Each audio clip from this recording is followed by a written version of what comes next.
Good morning, everyone. This is the hemp vendor training. We'll get started in about 4 minutes, just as soon as our vendor gets on. So we'll get started in about 3 minutes. Thank you.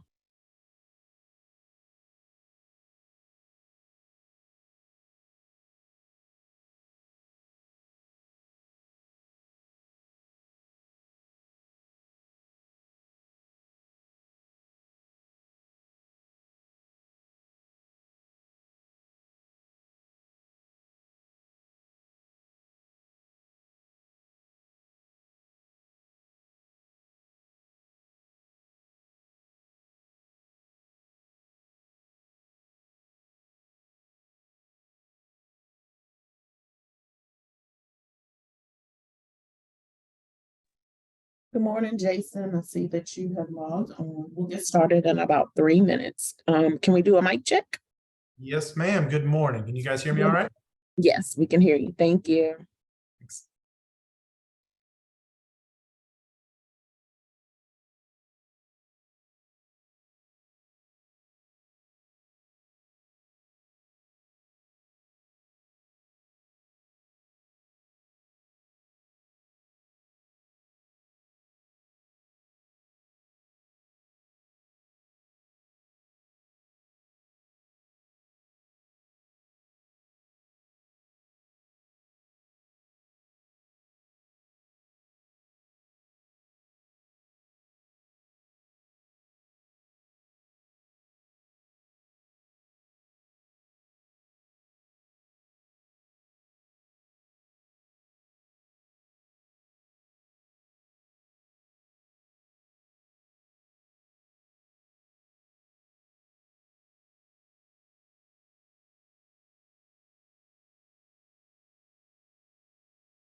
So good morning, everyone. It is 9 o'clock and we want to be respectful of everyone's time.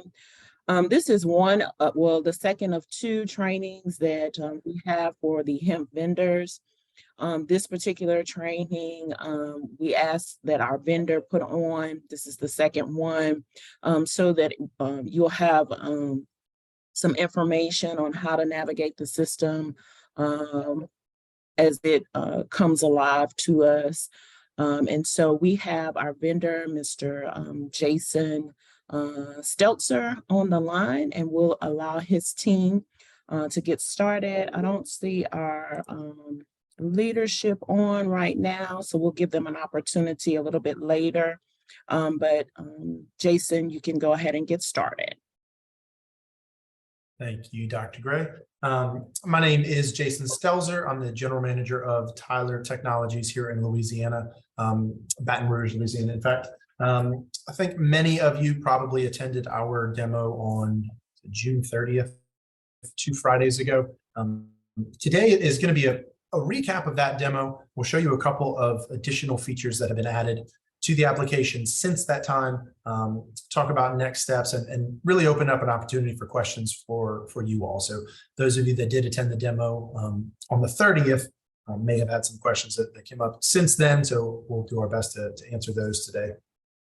So I'm going to go ahead and share my screen, and the plan is to kind of just walk through the application together, show you what it will look like from the firm side, the activities that you'll be able to do through the application, talk about the consolidated, streamlined approach to the application, kind of making it a one-stop shop as opposed to a few separate steps that you guys are going through right now and working a little bit outside of the application. So the new application is designed to kind of do everything in one spot, both for the firms and the LDH admins. So I'm going to go ahead and share. Oh, screen sharing is actually disabled. Dr. Gray, can you give me access to do that, please? Yeah, give me one. Sorry about that. All right, you should have availability now. All right, thank you. Mhm. Okay, so we do have, get these controls out of my way here.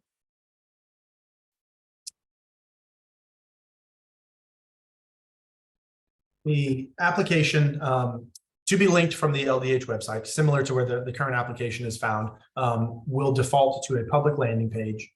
This is very similar to the current search of the list of approved products. Please keep in mind as we go through this demo that everything you see is absolutely just demo and placeholder data. While some of the information might look like actual live data, in order to make the demo and the testing for the Department of Health feel more realistic, it is absolutely just demo data. So if we got any names wrong or firms or products or anything, please just disregard that. But the default landing page is going to be the searchable list, very similar to what is up there now. Public users, anybody with an internet connection will have access to search this list, sort it, search it. And I wanted to remind you guys, I don't think we talked about this much last time, but there is that UPC scanner as part of this application. That function is currently out there. It is being used right now on the current list. It will absolutely be a part of this new application as well. And what that does is give people the opportunity, if you can use a computer, but mostly it'll be for mobile devices, to open up the camera on their phone, scan a product barcode, and it will return a match in this list if there is one. So I think most of the existing product labels do have that UPC value in there, but some of the older ones still do not. So I would encourage all of you to make sure that your products do have that UPC data updated. I know there's an initiative earlier this year to gather as many of those as possible, but I also know that there are still some that are not there. So if there are not valid UPCs for your products, they will not show up in that search, which would erroneously imply that they're not part of the list when they might actually be. So just please make every effort to get that UPC data over to LDH to get updated. So as a firm, what you will do is you'll click the login button to start interacting with the application. What we did last time is we created a brand new firm account, brand new user account, brand new firm. What we're going to do this time instead is pretend that we are joining an existing firm. We've been invited to join an existing firm that has already had their profile created. This is going to be a lot more similar to what you all do when the application goes live, because any firms that have already had labels approved by the Department of Health will have your firm profiles pre-created for you. All of your labels will be imported for you. And the first time you log in, you will be able to see those labels associated with your firm. So you'll still need to sign up. Your username and password will not have been created for you, but you'll sign up using the email address that you're receiving all these notifications from LDH to. So when you get that email that the application is live or ready for use, whatever that email address is, use that one to sign up because that is the one that has been associated with your firm profile.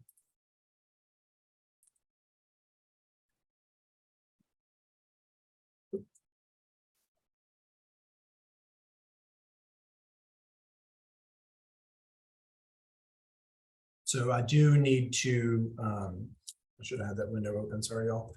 Check my email to activate that address. Every time you create an account, whether it's a new account that you've invited or one that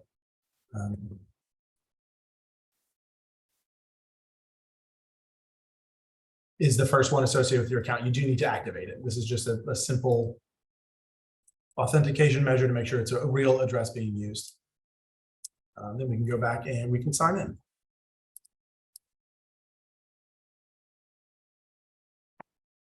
So since I'm not the first user of this application, I'm not going to need to create my firm profile. But since it's the first time that I as this user have signed in, I do still need to agree to the terms of agreement to use this application. Mostly what this says is that I consent to use electronic communication, which is going to be delivered to the email address that I have just signed up with. So I'm going to go ahead and agree to that and proceed. And if you remember last time, the next step was creating the actual firm profile. Since it's already been created for me, I don't need to. I land on the initial firm dashboard, and I can see that there's 3 users of this firm already. Myself, Jim Doe, Jack Doe, and John Doe. And now I'm an authorized user of this firm. I can do everything that has been provided to me. Note that I am a super user. If you remember last time, there are 2 different types of users, super and view only. I assume most users that you appoint are going to be super users, which will allow them to do everything the firm can do. Submit requests, pay invoices, delete requests if they no longer need to be submitted. Pretty much everything that can be done there. View only users can do exactly what it says. They can only view. They can see the history of requests. They can see current statuses. They can see invoice history, but they cannot actually submit new requests. They cannot respond to requests or respond to changes required, et cetera. They are truly a view only. You are allowed to have up to 3 users for each firm. If you need to replace one, you can always delete a user, add a new one. And as a user is added, they'll get an email that invites them to the firm. And again, that their email address will be pre-associated with the firm. And as soon as they authenticate an account, create an account with that same email address, they'll be able to interact on the firm's behalf. Firm profile, again, I didn't have to create that today because it was already done for me. But now that we have multiple users, the primary contact can be updated. This is really just for LDH's benefit to say who they should be contacting if they need to reach out to the firm directly. So by default, the individual who created the firm profile the first time is going to be the primary contact, but at any time you can change to any of the users associated with that firm profile. See, we've got a question in the chat. I didn't do such a good job at monitoring those last time, but if somebody will monitor those and if they're relevant to what we're talking about at the time, go ahead and interrupt me and I'll pause anytime to answer questions. Okay, I'll go ahead and look at this one. Oh yeah, Jason, is there a way? Okay, yeah, sorry. Go ahead. Yeah, I was just reading the same question. Is there any way to get a confirmation of the email on file? We have changed domains and catch all emails. I think that is a question certainly for LDH and how they want to announce the release. For sure, I think we need to make sure that those email addresses are accurate. The final data is going to be imported. I think we're going to get the final snapshot this Wednesday. So if you have changed your email address, I would encourage you to reach out to your Department of Health contacts and make sure that they have your most up-to-date email address on file. That's correct, Jason. Thank you. So now, thank you, Dr. Gray. Now that we're in here, we're going to go through it and submit a request again, just like we did last time. Note that there's no current open requests right now, and there's also no invoices. So we kind of have somewhat of a clean slate. I can see the message history that something has been submitted and approved and actually paid for in the past. What we're going to do now is just create a whole new request. So I've got some new labels. I'm excited about getting those out on the market. So I need LDH to review those. First thing I'm going to do from that dashboard is click Submit New Request. One of the things that was not in place during the last demo that's here now is registration number. All of your products have been associated in the past a registration number. For other programs, I think it is more common that they have multiple registration numbers for each firm. Consumable hemp, maybe not so much, but you have the ability to select if you're going to be associating these new labels under an existing registration number, or if this is going to be a whole new one. There's a similar question in the current application. I think it reads as, are you applying for a new certificate or an existing? This is the same type of question. Is this going to be associated with your existing registration certificate and number, or is this going to be brand new? If it's going to be associated with existing, you will see a dynamic list of only registration numbers that apply to your own firm. So in this case, I've got one existing registration number. I do want to go ahead and put these under the same one. It's going to be the same DBA, all that. So I'm going to select that existing registration number.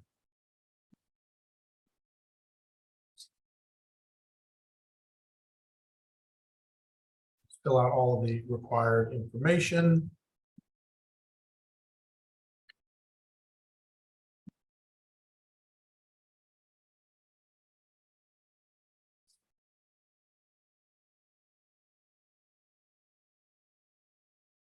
And then save. And once you fill out the initial overall request, it starts the official request. This is now saved. This is an in progress application. You can leave anytime you want, go back to the dashboard, having done nothing further, and your in progress submission is going to be saved. You can come back to it as many times as you need to in order to submit that. What I have to do is click that view icon to jump right back in. Note that I currently have no labels associated with this. I can edit my overall questions anytime. There are two types of questions. We have what we call the overall questions. These answers will apply to every label in this whole request, whether you have one label being submitted or 15, 20, however many. These questions apply to the whole thing. Additional documents will also apply to the whole thing. You might have some certificates of analysis to put in here. Choose your file, upload. Only PDF documents are accepted throughout this application for uploads. You can add as many of these documents as you need to here. And then for the individual labels, you'll just click to add a label, and then you'll see what we're calling the label specific questions. These questions are going to apply only to this very specific label. Note we've got that UPC number here. This is going to be 12 digits. There is a check in place, and this one should error out on me when I try to submit. You can't use a duplicate UPC number, right? UPCs are unique. They apply to a unique product. So if you do try to include a UPC number that's already in the system, it's going to fail. And then this simple checklist of, this is really to help you guys and LDH do some kind of pre-checking to make sure that this label is going to be eligible for acceptance, right? So some of these things that are required for each label are included in a little hover. There's hover tips that show up here. Just a little slow here, guys, sorry. To make sure that the label is eligible for acceptance. So it will kind of give you guys the opportunity to go through this checklist to make sure that what you're submitting does meet all these criteria to help you along the path there. So once you have all those questions submitted, go ahead and click save. And once you have saved these questions, see, I've got my error message. I can't use this UPC because it already exists. So at this point, I would say, oh, did I already submit this one? Let me go back and look. Or, oh yeah, I actually have a typo here. This is supposed to be 321. I can move forward. Once you've answered the questions, you'll need to attach your label art. And choose it, upload it. Only PDF documents are allowed. And you'll see my running total here has moved up. So I've got one label associated with this now. The estimated cost is going to be $50. Again, you don't have to pay anything until acceptance. I'm going to go ahead and associate one more label with this request.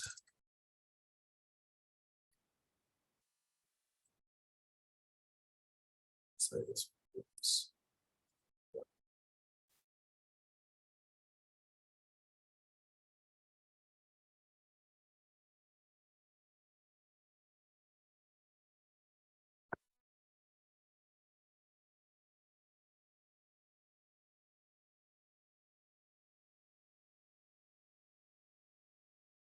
Now I've got 2 products submitted. Estimated cost is going to be $100.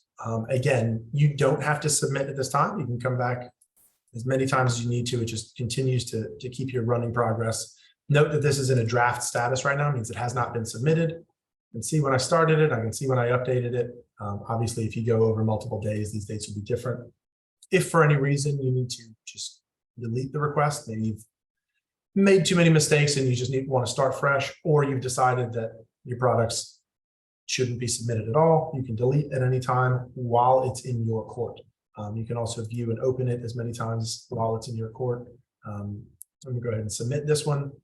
And then you'll note that I can no longer delete or edit. So once the submission has been sent over to the Department of Health for review, it is out of my control. So it is now in review.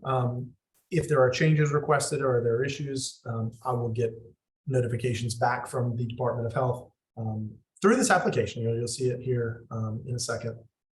But while it is in review, you can't edit or delete. And that's really for the purpose of not changing something mid-review, right? You don't want to kind of affect that process.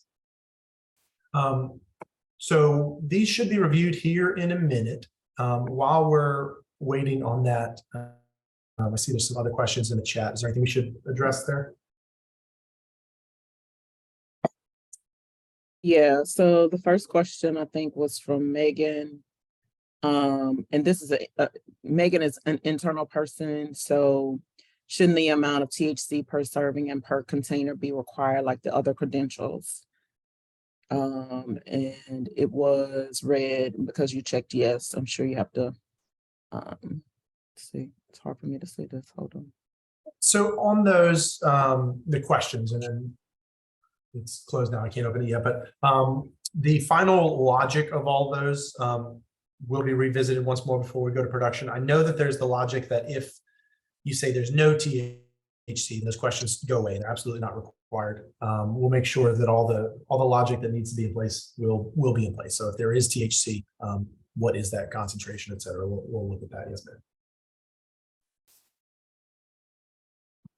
And then Michelle said, how are we defining THC? Is it only Delta 9 or does it include Delta 8? And so I think that's a question for our legal team. And so Patrick, let me see who from our legal team is on. Well, Glennis, I'm here. I can tell you my view, it includes all of those. If Okay. it's THC, it fits into that category, Delta 8 included. THCO, we're not allowing. I'm not looking at the comment in totality right now, but yeah, it's not otherwise defined, so it means anything that's THC. Okay, thank you, David. Jason, you can continue. Okay, I'm going to give it a few more minutes for my review to be completed here. While we wait, I'll show you a couple of other features that weren't in place during the last demo. Over here in the side menu, you'll see that you have access to the dashboard, which is where we are now. Dashboard is obviously comprised of firm profile, which can be edited, user management, which we just looked at. We know we can add, edit, or remove users. Label requests are in progress submissions. Messages, which will continue to come through with any and all status notifications. We'll see the one that I just submitted. My request has been submitted. All of these notifications will be delivered via dashboard and to the email address, and then outstanding invoices. There were none at this time. Over here on the side, though, we can see a history of a lot of these things. So user management is a simple one. It's the same screen, but invoices, I can see any invoices that have been issued to my firm in the past and what their status was. So there have been 3 so far. All of them have been paid. We have one from yesterday. I can go ahead and open up and see exactly what it was for. Confirmation number is the confirmation number in the payment system. This is an easy lookup. What unit it was for. Again, this is going to be more applicable when we add more units like food and drugs, seafood, et cetera. Payment date, invoice number, what the firm was, and the specific products that were included on that invoice. So whether you're paying for 1 or 20 products, they'll be listed in an itemized fashion there. And the other one is labels. We can view requests or approved labels. And these are the labels that have gone through the process. They have been accepted. They are listed in that public search. And then that registration number that's associated with them. So again, if there are multiple registration numbers associated with the firm, you can see that broken down here. But you'll be able to see exactly what the unit is, the product name, when it was registered. And then we can drill in a little bit deeper to these as well. View and see the actual submission that was associated with it. So one, I can view the label that was that is for this product. I can see when it was accepted. I can see the expiration date, and all of those questions that we answered specific to the, this is the overall, and then the specific label itself. So you'll have access to kind of view your whole history of all the labels there. Features that are coming to this application that will not be included at the time of launch, but are critical and will be added shortly after are renewals, obviously.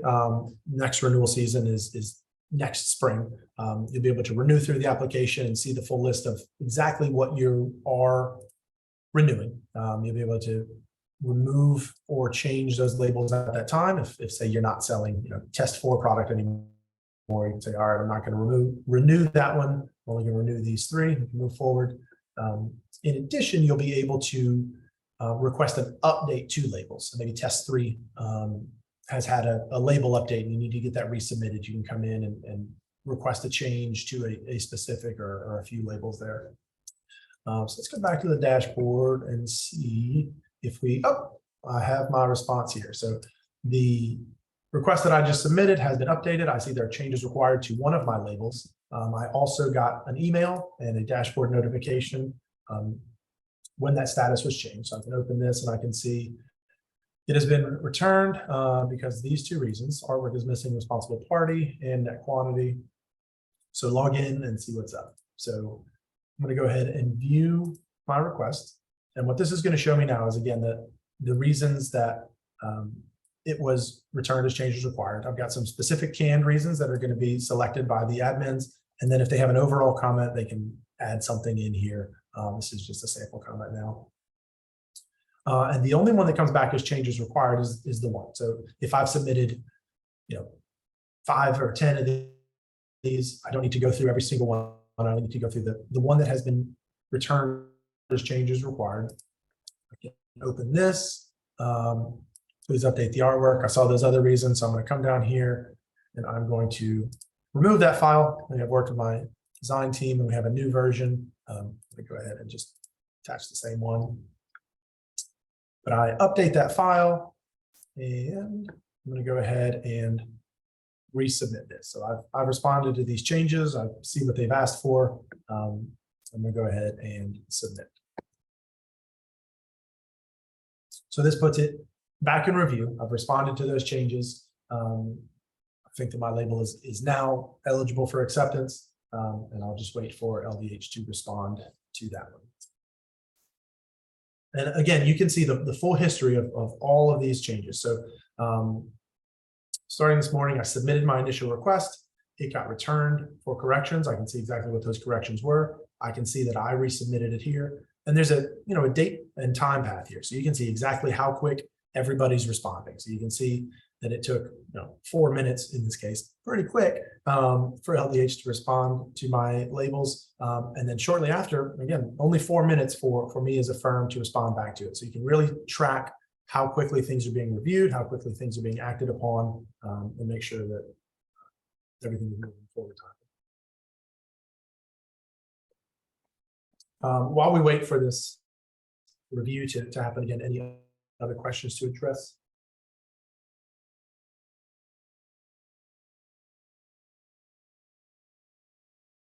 I'm sorry, let me pull it up.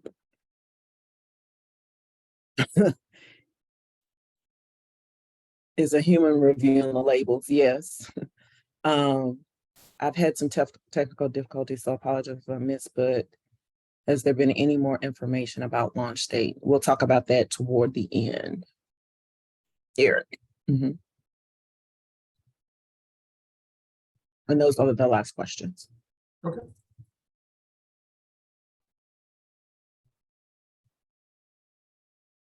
All right, we'll do this just one more second here. Again, since last time, not a whole lot has been updated. Most of the final work that we've been doing in order to get this to launch state has been on that admin review side. We have tried to keep the firm side pretty streamlined. Again, the goal here is to really just bring everything into a single application. So updating your firm, providing that contact information. The question earlier about how can we be sure that our email address is the current version. In the old application system, it was tough to say. It was kind of just on file. Here, you will have full control over those things. So if you need to remove a user and add a new email address, you'll be able to do that here. At any time, you are responsible for updating your own contact information as a firm. That is you are empowered to do so, but also kind of required to do so. Starting new requests, seeing that whole history, seeing the labels that you have on file, invoice history, et cetera, is all in one single shop instead of having to go and check your emails and follow threads there. So we're hoping that makes it pretty streamlined here. I'm gonna go ahead and refresh. And I can see that there are no label requests at the time. What happened to it? Oh, here we go. It's been accepted. Good news there. So I get an email that says it's been accepted. You're going to get an invoice separately. I also have an email that says invoice Hemp 2023 number 25 has been created. Great news there. And then down here in invoices, I can see that very specific invoice. So I've got 2 labels on here. Invoice to me today. Go ahead and open and view this invoice. Once again, like those past invoices that we looked at, see the unit that I've applied to, there's no confirmation number because obviously it's not paid yet. Invoice date, my firm name, the very specific labels that are being invoiced, and what that subtotal looks like. Just like the current process, you have the option to either pay the invoice online or print it out and mail it in for an offline payment. Note that offline payments are only cashier's checks and money orders. Personal and business checks won't be accepted. Paying online, which I think historically is what most of the firms are doing, vast majority are paying online, goes through our common checkout portal. You'll see a recap of that same $100. You're able to pay with a credit debit card or ACH. There are various fees associated with online payments. ACH payments have a flat fee, while credit and debit card payments do have a scaled percentage processing fee. But all of this should be pretty familiar to anybody who has submitted any payments online through this program before.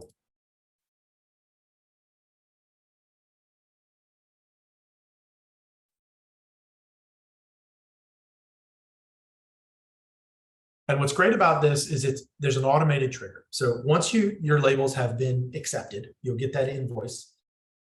And as soon as this invoice is paid, whether it's submitted for offline payment and manually logged by an admin, or if you pay online, that will trigger the final acceptance step of displaying those labels in that public search and considering them officially active, right?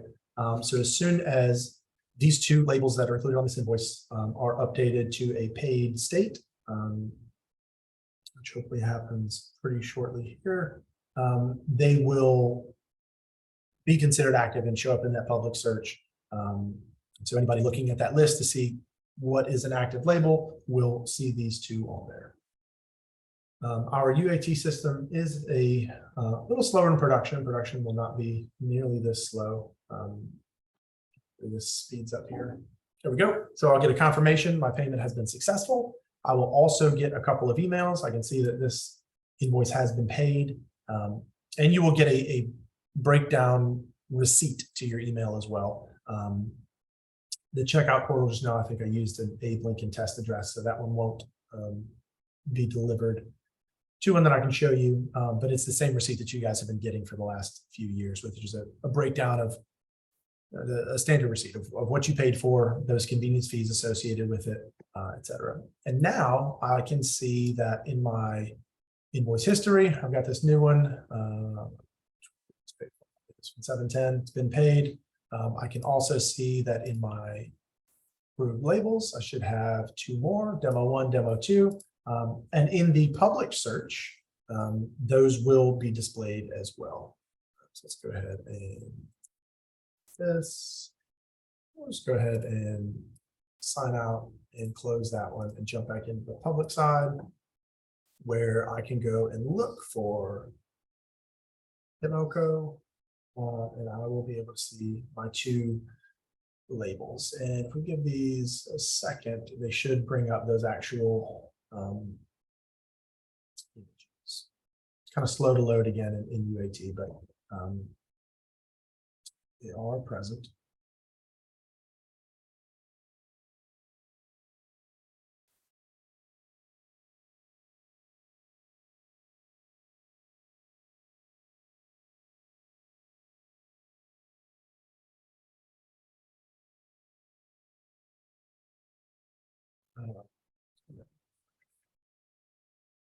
And my test environment is just going a little slow. Here they go. I was impatient. But those labels that have been submitted are viewable here in full detail. This is one of the other enhancements over the current system, is that the actual labels can be viewed on that search as well. So people looking at the search don't have to rely on just the product name. They can actually be holding a product in the hand and look at the label at the same time and see if they're looking at the right label. All right, go ahead and log back in case any of these questions become relevant here. But are there other questions we can address now? That's pretty much the gist of the firm side. So the ability to view your firm profile, edit users, excuse me, request label acceptance, and view invoice and label history. So yeah, Jason, you know, we have a couple of more questions and I think comments. And one, you know, just a reminder to everyone on the line that this is a demonstration. I believe you said something about 4 minutes for a response. And so the question was, are they supposed to believe that they get a response within 4 minutes? And so I think that you were just using that as an example, you know, during your demonstration. So we will work, you know, diligently to try and get your responses as quickly as possible. But I think for this particular presentation, that was just an example. Absolutely. And I'm sorry if that was misleading at all, but the point there was to show that there is a time and date stamp associated with all the status updates. Obviously, in the real world, to going back to an earlier point, these are human reviews, right? There are staff reviewing this. There's also humans on the firm side that aren't going to be able, in most cases, to get a label, artwork, image updated and returned in 4 minutes, right? The firms are going to be working on their side to do as much as they can. But the point there was not to show how quick it was, but to show the time is associated there. So apologies for confusion. Right. And then I think this is just a comment. When you submit the updates to already approved labels that are easier, will the same person who started working on the labels be the one that continues with your label? And so I think that is the idea. Once one person picks up that particular account and they're continuing to work on it until it's actually closed out for that specific label. And so there won't be any going back and forth from one person to the next person unless, you know, against our ability, you know, someone quits and someone else would have to take it up. So that is the idea, that the first person who receives your label will review it until the end. And then you should either receive an approval or a denial. If you get a denial and you have some other things to put on, you would, you know, still be working with that same person unless they're out on vacation or sick or something of that nature and someone else just picks it up. And then the recording will be available at the meeting. After this meeting, we'll send that in. Yeah. Okay. And then if you're ready, Dr. Gray, I know there was a question earlier about the launch timeline. Yeah. If you'd like, I can speak to that one, or I'll defer Absolutely. to you. Okay. Yeah. So we are in the final phase of testing this. We have completed the functionality of the application, and it has been turned over for, you know, final T's and I's and testing. It is planned that this application is going to be deployed for public use a week from today, Monday, July 17th. As of now, there's no reason in our mind to assume that that is not true.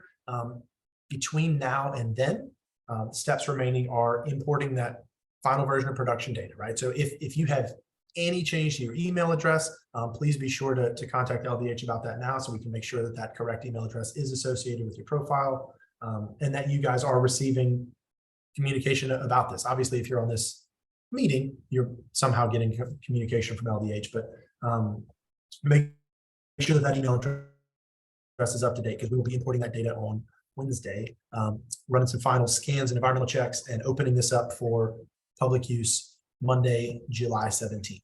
At that time, when you all log into your existing firm account, you will see previously accepted labels associated with the account. They will be in that list. The public search is going to work generally like it does now. All of those labels will come through.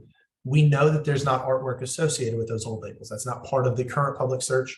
So for those existing labels, what you'll see for now is that placeholder image where it shows no image available.